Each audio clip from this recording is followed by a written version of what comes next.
Hello बच्चों, चलिए प्रश्न को पढ़ते हैं और समझते हैं। मान ज्ञात कीजिए एफ एक्स बराबर दिया है हमें एक्स का वर्ग प्लस के जब एक्स का मान 0 या 0 से अधिक हो।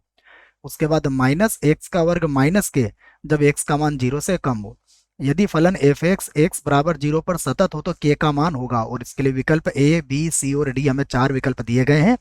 हमें सही विकल्प का चुनाव करना है। प्रश्न को हल करने से पहले प्रश्न के लिए हम मुख्य अवधारणा लिख लेते हैं, जिसकी सहायता से इस प्रश्न को हल किया जाएगा। तो मुख्य अवधारणा में हम फलन सतत होता है उसके लिए आवश्यक शर्त लिखेंगे। तो यही बात मैं यहाँ पर लिखने वाला हूँ कि यदि x बराबर a पर फलन एफ एक्स संतत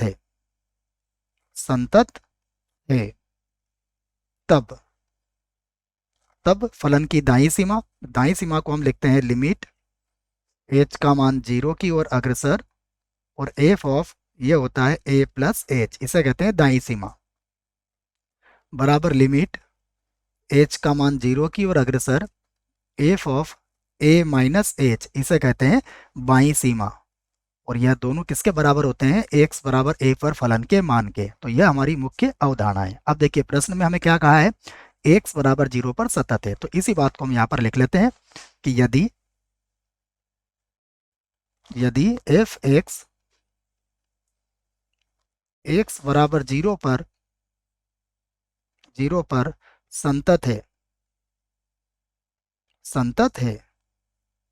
तब तब क्या होगा, यह हमने लिख लिया है। इसको हम x बराबर 0 पर अब लिख लेते हैं। तो x बराबर 0 पर दाई सीमा, जिसे कहेंगे लिमिट h का मान 0 की ओर अग्रसर और ये होगा f ऑफ 0 प्लस एच, बराबर उसके बाद फिर से होगा लिमिट h का मान 0 की ओर अग्रसर, ये होगा f ऑफ 0 माइनस एच। और ये दोनों ही किसके बराबर होंगे? f ऑफ 0 के बराबर होंगे। तो हमने इसको बराबर कर लिया। अब इनमें से कोई दो को बराबर करके हम k का मान ज्ञात कर सकते हैं। तो देखो, एक बार तो k हमें मिलेगा यदि x का मान 0 से कम है या 0 से अधिक है। तो कोई दो मानों को आप बराबर ले लीजिए। तो हम क्या करते हैं, इसमें से यह लगा देते हैं। सबसे पहले f0, तो f0 से देखो हमें क्या मिलेगा, यदि x का मान 0 के बराबर है तो x का वर्ग प्लस के मिल जाएगा। और उसके बाद इसके बराबर लिख देंगे हम इसकी बाई सीमा, लिमिट h का मान 0 की ओर अग्रसर है और f ऑफ 0 माइनस एच। अब हम f ऑफ 0 का मान सबसे पहले रखते हैं। तो देखो, जब x बराबर 0 रखेंगे तो एक्स स्क्वायर प्लस के का प्रयोग करेंगे, तो ये हो जाएगा 0 का वर्ग और प्लस हो जाएगा के, बराबर यहाँ पर होगा लिमिट